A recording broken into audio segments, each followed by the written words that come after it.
ಮೊನ್ನೆ ಬಾಲಕೃಷ್ಣ ಅವರು 70% ಜನ ಏನೋ ಅಕ್ವೈರ್ಗೆ ಒಪ್ಕೊಬಿಟ್ಟಿದ್ದಾರೆ ಅಂತ ಹೇಳಿದಾರಲ್ಲ. ಎಲೆಕ್ಷನ್ ಆಗಿಂದ ಎಷ್ಟು ಎಲೆಕ್ಷನ್ ಮುಗ್ದಿದೆಯಲ್ಲ, ಎಷ್ಟು ಸಾರಿ ನಮ್ಮ ಕಂಚಕನಹಳ್ಳಿ ಪಂಚಾಯತಿಗೆ ಬಂದು ಕೇಳಿದ್ದಾರೆ, ಒಂದ್ಸತಿನೂ ಬಂದಿಲ್ಲ ಎಲೆಕ್ಷನ್ ಆದಾಗಿಂದ.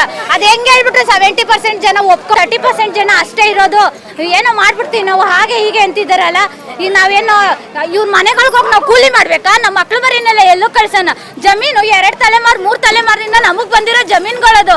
ಇವ್ರು ಕೇಳಿದ ತಕ್ಷಣ ಬಿಟ್ಕೊಡ್ಬೇಕು. ಇವ್ರ ಅಪ್ಪನ ಮನೆಯಿಂದ ತಂದ್ಕೊಟ್ಟವ್ರೇನ್ರಿ ನಮ್ಗೆ? ನಮ್ಮ ಅಪ್ಪದಿರು ನಮ್ಮ ಮಾವದಿರು ತಾತಿರು ಕಷ್ಟಪಟ್ಟು ಸಂಪಾದನೆ ಮಾಡಿರೋ ಜಮೀನು ಅದು. ಇಲ್ಲ ಅವ್ರ ಅಕ್ವೈರ್ ಮಾಡ್ಬೇಕಾ? ಬಂದು ಕೇಳ್ಬೇಕು ಹಳ್ಳಿಗಳಿಗೆ. ಎಲೆಕ್ಷನ್ ಬಂದಾಗ ಮತ್ತೆ ಊರು ತಿರ್ಗಕ್ಕೆಲ್ಲ ಆಯ್ತದೆ. ಈಗ ಜ್ಞಾನ ಇರಲ್ವಾ? ಯಾವ ಸೀಮೆ ರಾಜಕೀಯ ಮಾಡ್ತಾರ್ರಿ ಇವರು? ಎಲ್ಲ ಯಾವ ವಿಷಯದಲ್ಲ ರೈತರುಗಳು ಬೆಳೆದಿರೋ ಬೆಳೆಗಳಿಗೆ ಸರಿಯಾಗಿ ಬೆಲೆ ಸಿಗ್ತಿಲ್ಲ. ಎಲ್ಲೋದ್ರೂ ರೈತರಿಗೆ ಅನ್ಯಾಯ ಮಾಡ್ತಿದ್ರೆ ಯಾಕೆ?